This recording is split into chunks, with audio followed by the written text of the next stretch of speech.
Benjamin Fulford le 11 décembre 2017. Guerre civile dans le Deep State occidental s'intensifie avec des arrestations massives à Washington D.C., des fusillades en Californie. Par Benjamin Fulford, Société Dragon Blanc. De multiples sources concordent pour dire que la lutte pour le pouvoir et la guerre civile non déclarée au plus haut niveau du gouvernement secret occidental s'est intensifiée radicalement au cours de la semaine dernière, avec l'arrestation massive de gangsters khazarians aux États-Unis et ailleurs. Il y a également eu une déclaration du président des États-Unis, Donald Trump, reconnaissant Jérusalem comme la capitale d'Israël, dans un geste qui n'est pas ce qu'il semble. Nous en discuterons plus loin. Cependant, nous devons d'abord examiner les événements extrêmement inhabituels qui se déroulent en Californie. Ces jours-ci, les citoyens de cet État doivent se sentir comme les habitants des îles Salomon l'ont été pendant la Seconde Guerre mondiale, lorsque les Japonais et les Américains ont combattu sur leurs terres. Les sources du Pentagone et de la NSA s'accordent aujourd'hui sur le fait que des factions opposées ont eu recours à des armes énergétiques comme les lasers en Californie. Le tout s'enflamme, alors que le feu de Bel Air à Los Angeles vise la base souterraine pédophile du Getty Center, tandis que celui de San Diego vise apparemment la base navale américaine de Camp Pendleton, note des sources du Pentagone. Des vidéos ont émergé montrant ce qui semble être des faisceaux laser venant du ciel et déclenchant des incendies. De plus, les bâtiments sont complètement détruits par le feu, tandis que les arbres qui se trouvent à côté d'eux sont sains et saufs. Nous assistons à la traque des membres d'une faction khazariane en Californie, qui ont systématiquement sacrifié et torturé des enfants en plus de manger leur chair, selon des sources de la Société Dragon Blanc. Nous comprenons que c'est tellement horrible, qu'il est difficile pour beaucoup d'entre nous d'y croire. Certains lecteurs ont écrit qu'un article, que nous avons cité la semaine dernière, où le réalisateur-acteur d'Hollywood Mel Gibson, parle des élites d'Hollywood mangeant de la chair de bébé, était de la désinformation. Il est vrai que nous ne l'avons pas confirmé nous-mêmes avec Mel Gibson.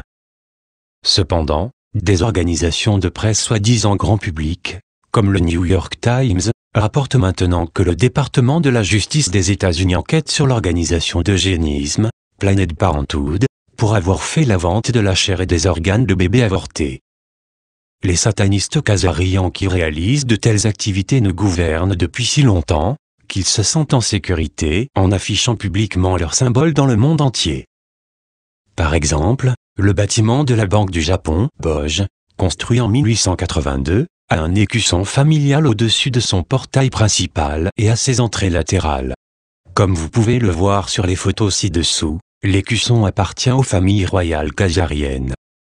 Les deux lions sont des marques héraldiques connues sous les noms de lions de Juda, ce qui signifie que les personnes portant cette marque prétendent descendre du roi David. La marque du milieu est l'œil d'Horus, le même que celui qu'on voit au sommet du soi-disant billet d'$1 américain. En d'autres termes, le Japon est dirigé par le siège social mondial sataniste khazarien à Zug, en Suisse. La famille royale japonaise, soit dit en passant, utilise le chrysanthème comme marque, donc ce n'est pas eux. Un porte-parole de la BOJ a déclaré: « Notre position officielle est que nous ne savons pas ce que signifie ce blason. » Malgré le manque de clarté de la BOJ, il y a de nombreuses preuves que le Japon est une colonie de sionistes khazarians depuis 1863. La dernière en date vient de sources au Pentagone, qui disent que tandis que beaucoup d'entre eux assimilent l'homme-fusée à un gros gars, le vrai homme-fusée est Elon Musk de SpaceX, qui a été financé par l'ancien président Barack Obama pour armer la Corée du Nord. Il n'est pas étonnant que, de cas, le site d'information des informations relié au Mossad israélien, se vantait chaque fois que le mandataire khazarien de la Corée du Nord déclenchait un missile ou une arme nucléaire.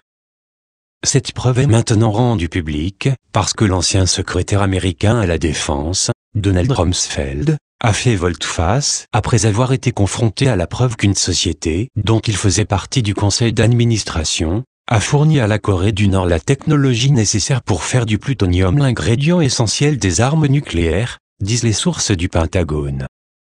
Rumsfeld était capitaine de la marine, et sa volte-face, avec l'ancien procureur spécial de la marine Robert Mueller, devrait renverser les esquives de l'ancien vice-président Dick Cheney, les Bush et Israël pour le 11 septembre et d'autres crimes, selon les sources. La veille du 11 septembre 2001, Rumsfeld a également déclaré que 2,3 milliards de dollars avaient disparu du budget du Pentagone. Eh bien, maintenant, le département de la Défense fait l'objet d'un audit sans précédent pour réduire le gaspillage, la fraude, l'abus, et récupérer de l'état profond des trillions manquants, disent les sources. Le Congrès subit également des pressions pour faire adopter une loi visant à contrôler la réserve fédérale. Pour aider à réaliser cet objectif, le Congrès et le Sénat des États-Unis sont en train de subir une purge qui, jusqu'à présent, a coûté plus de 30 membres du Congrès et sénateurs. On leur a donné le choix de démissionner ou d'aller en prison. Les récentes démissions du sénateur Al Pervers, Franken, ainsi que des membres du Congrès, John Conver et Trent Frank, seront bientôt suivies par beaucoup d'autres, affirment les sources. Il y a également une purge continue au sein de l'administration Trump. C'est la fin de la faction Jared Kushner, top globaliste de Goldmanite et de la moucharde de Jared, Dina Powell, assistante principale de Trump. Dina Powell n'est plus à la Maison-Blanche, et le Goldmanite, conseiller économique de Trump, Gary Cohn est le suivant, selon les sources. Kushner lui-même pourrait être inculpé pour avoir agi en tant qu'agent non enregistré pour Israël et d'autres violations, car Trump a du mal à congédier son propre gendre, affirment les sources du Pentagone. La descente du 18 novembre des Marines contre le quartier général de la CIA a aussi clairement mis fin à l'opération Mockingbird, car les médias corporatifs comme le Washington Post, le New York Times, Bloomberg, ABC, CNN et d'autres ont été forcés de publier des corrections et des excuses, habituellement pour des articles anti-Trump. Ils sont également maintenant forcés de rapporter la vérité sur des choses telles que la vente de chair de bébé par Planned Parenthood. Soit dit en passant, pour clarifier au sujet de la descente des Marines sur la CIA, ce que nous entendons maintenant, c'est que les Marines ont été déployés dans une démonstration de force sur 2 bases aériennes à environ 180 000 du quartier général de la CIA et l'anglais. Cela a suffi pour convaincre la CIA de laisser entrer les renseignements de la Marine dans l'enceinte et de saisir des ordinateurs, disent les sources. Par conséquent, une purge du département de la justice, des tribunaux et du FBI a commencé, disent les sources du Pentagone. Quoi qu'il en soit, les stratèges du Pentagone disent que toute leur approche pour faire tomber la cabale est militaire. Cela signifie qu'ils ont commencé par couper leurs postes d'écoute, comme la CIA, et démanteler les troupes de première ligne de bas niveau. Dans le cas des Khazarians, cela a signifié le démantèlement des gangsters MS-13, des proxénètes de bas niveau et des proxénètes pour les pédophiles, et des criminels similaires. Ces personnes ont ensuite été obligées de nommer leur patron. Tous ces gestes semblent aller à l'encontre de la reconnaissance de Trump la semaine dernière, de Jérusalem comme capitale d'Israël. Cela a conduit beaucoup de gens dans le monde entier à penser que Trump était un agent sioniste après tout. Cependant, des sources du Pentagone affirment qu'il s'agissait d'une tentative délibérée d'inciter Israël à la haine mondiale, afin de renverser la cabale khazariane.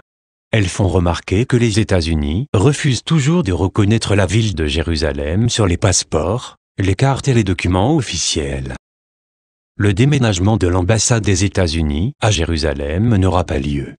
La mise en œuvre effective de l'ordonnance de Trump ne prend pas effet avant 6 mois.